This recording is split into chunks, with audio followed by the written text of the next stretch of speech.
Hi guys, sorry about that. We got cut off right at the end there. But I'm just going to pick up where we left off. So we were here on the very, very bottom of page 285, and Augie's talking to Mr. Tushman. But teachers know more than kids think, Augie. I wish you and Jack had come to me about the mean notes that were left in your lockers. How do you know about that? I said.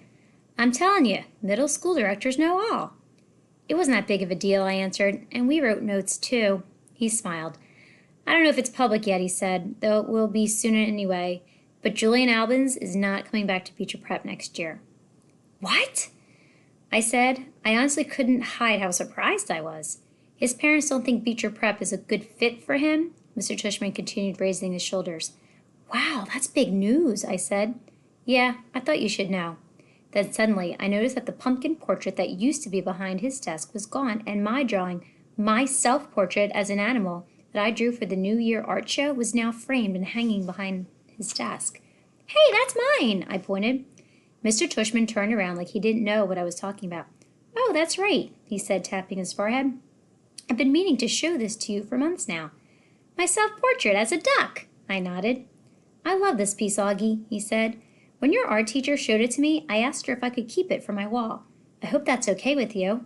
Oh, yeah, sure. What happened to the pumpkin portrait? Right behind you. Oh, yeah, nice. I've been meaning to ask you since I hung this up, he said, looking at it. Why did you choose to represent yourself as a duck? What do you mean? I answered. That was the assignment. Yes, but why a duck? He said. Is it safe to assume that it was because of the story of the duckling that turns into a swan? No, I laughed, shaking my head. It's because I think I look like a duck. Oh, said Mr. Tushman, his eyes opening wide. He started laughing. Really? Huh. Here I was looking for symbolism and metaphors, and, sometimes a duck is just a duck. Yeah, I guess, I said, not quite getting why he thought that was so funny. He laughed to himself for a good 30 seconds. Anyway, Augie, thanks for chatting with me, he said finally. I just want you to know it's truly a pleasure having you here at Beecher Prep. I'm really looking forward to next year. He reached across the desk and we shook hands. See you tomorrow at graduation. See you tomorrow, Mr. Tushman. And we're going to stop there for today. But Mr. Tushman made an allusion. Did you notice that? That he referenced the duckling that turns into a swan, the ugly duckling. You know that story? And it really is a perfect fit for Augie. And it's funny that the author didn't make that kind of dawn on Augie, but that the adults in his life, thought, oh my gosh, he's drawing a metaphor. He feels like he's the ugly duckling, and maybe he's going to become the beautiful swan.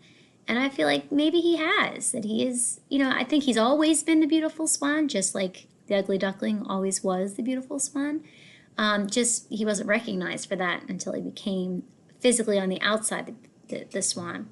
I don't know that Augie ever will develop into that outwardly physical appearance of a swan, but definitely deep down inside, everyone who meets him knows how special that he is.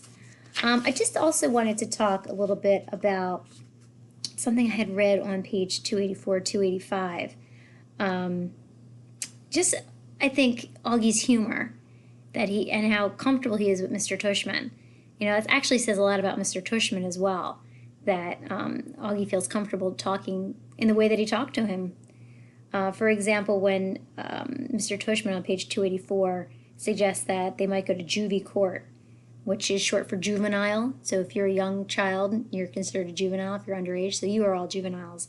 And he says, trust me, that idiot kid is not learning any lessons. He's kind of joking. He's trying to be funny there.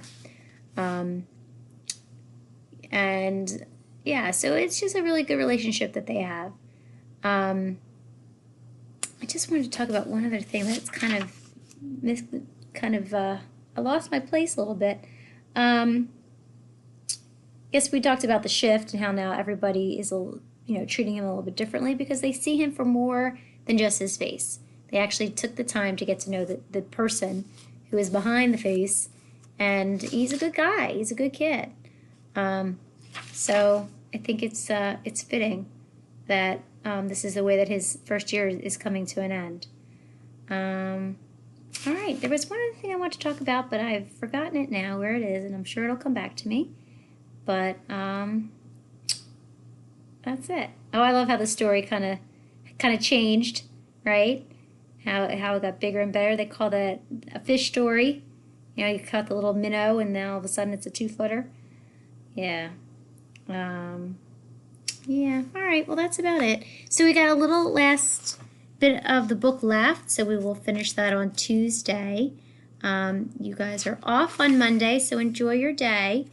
And I have a couple of little activities here for you, so I hope you just enjoyed that. There's no written work today. And that's about it. All right. Talk to you later. Bye-bye.